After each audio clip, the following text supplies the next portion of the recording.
which is in a limited company, you can time how you take money out. So if you have a, let's say, a sole trader business or a property portfolio, if you've made £60,000 in profit, you're going to have to pay tax on that, income tax, whether you take any money out of the bank account or not. In a limited company, you've got that flexibility where you decide.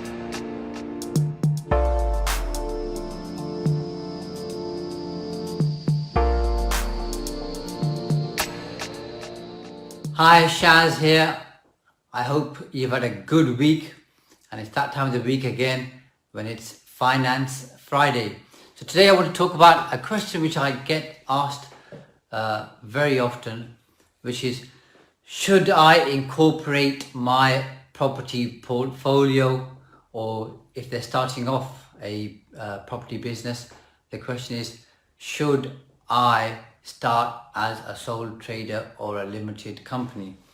And generally speaking, I think right now most property investors tend to favor the limited company route because of Section 24.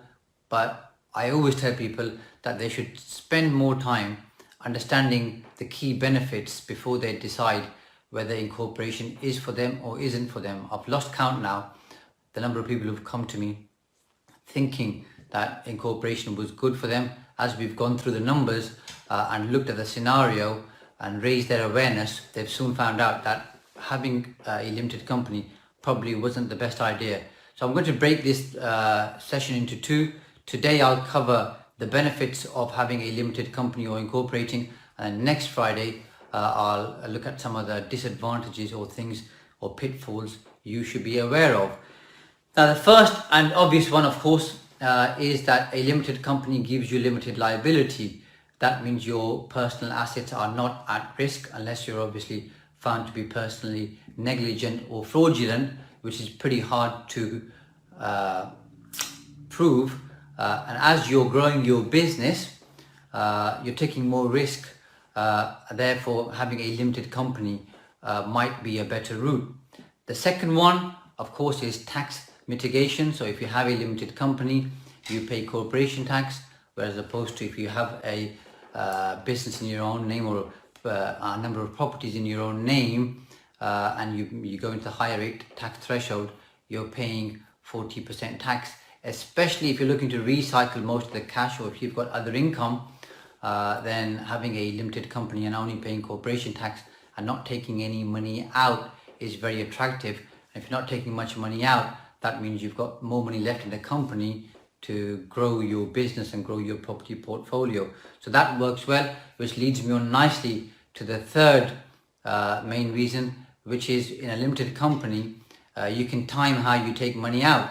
So if you have a, let's say, a sole trader business or a property portfolio, if you've made £60,000 in profit, you're going to have to pay tax on that, income tax, whether you take any money out of the bank account or not. In a limited company, you've got that flexibility where you decide how much income you want to take out every single year, and you can obviously align that to the different reliefs available and also take out a salary. So the timing advantage is quite useful and quite helpful.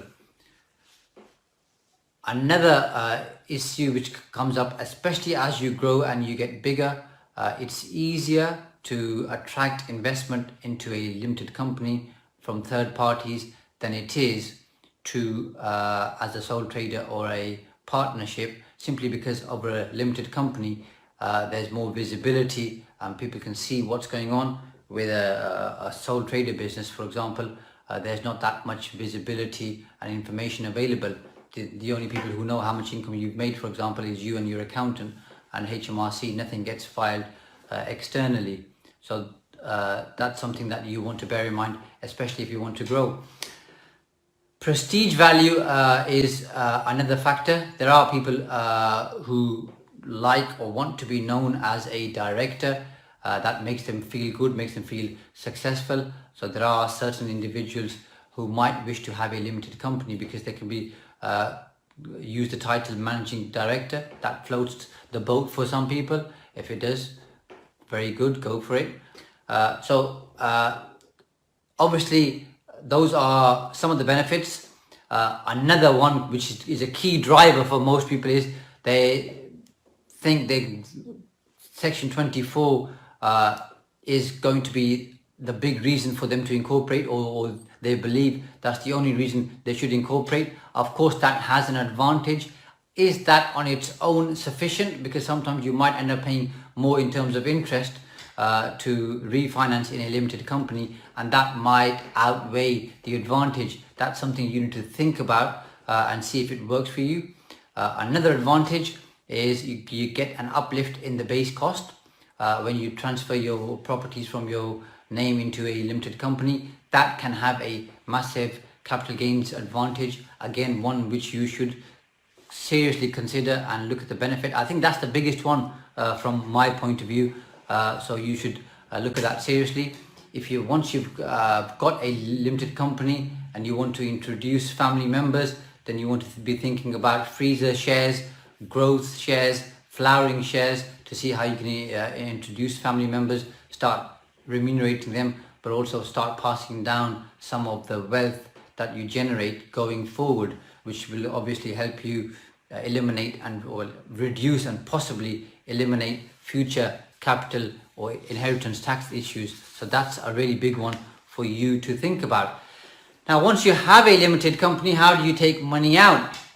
So you can take a salary, and most people tend to take a very low salary, so they pay no income tax and they pay no national insurance, which is fine. Above and beyond that, they then take dividends, the first 2,000 being tax-free, and then whatever else that they need, they take out.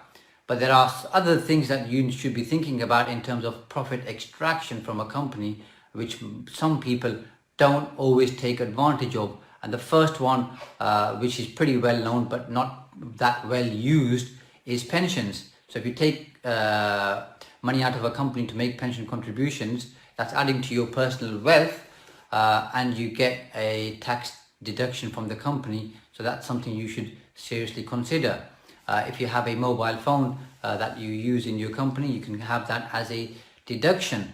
If the company loans you money, especially if it's less than £10,000, that can be an advantage, but you need to consider loans to participators and make sure you don't fall foul of those rules. Then there are other benefits like cycling to work, having a canteen, eye tests which are available. Again, small little sums, but they all add up in terms of taking money out from your company. Another big one right now, which I think a lot of people should be seriously considering, is if you have a limited company, think about having an electric car, because there's no company car tax this year if you have a fully electric car through your company. Next year that increases to 1%. The year after it increases to 2%. So that is a big tax saving and something the government are looking to push. So I think you should seriously consider that. Something else which again is very prevalent, company owners loan money to their limited company. Not all of them charge interest. Well, if you plan your remuneration carefully, you can charge interest, and a good amount, by the way, without having to pay any personal tax on that. So that's something you should be thinking about and seeing how you can plan your remuneration. Now, of course, it depends on how much money you need personally, but if you don't need that much money, you can take out best part of 20,500 tax-free by just using the different allowances, especially if you've loaned money to your company. Now, of course, if that has happened and you're charging interest, the company will have to file a CT61 return, either quarterly or annually, especially if it's a loan longer than 12 months. So that's something that you need to consider and think about when setting up a limited company. So those are some of the kind of key advantages that I think you should be aware of when you're thinking of either setting up a new limited company because you've just started off, or you're looking to incorporate. But obviously, if you're looking to incorporate, there are other costs and disadvantages which I'm going to run you through next week. But the biggest takeaway I would say for you is one size does not fit all. Don't just assume that you should have a limited company just because you're hearing commentators or advisors or other people out there saying you must incorporate because of Section 24. I don't think that's the only reason you should be considering. I've obviously run you through quite a few different reasons here today. One size does not fit all. Look at your personal scenario and your business scenario to see if it works for you. If it does, go for it. If it doesn't, stay away from it. And because if Section 24 is the only reason, by the way, and the government changed the rules in, say, a couple of years, and then some form of Section 24 applies to companies, then you're pretty much snookered. So that there has to be other reasons as well for you to incorporate to make it worthwhile. Hope you found it useful. Log in or join me next Friday, where I'll be talking about some of the disadvantages of or some of the key considerations and costs you should be thinking about before incorporating. That alone might be enough to put you off, or at least it's going to enable you to think more about whether incorporation does or doesn't work for you. I hope you have a wonderful weekend and a fantastic week ahead. I'll see you next Friday. Bye for now.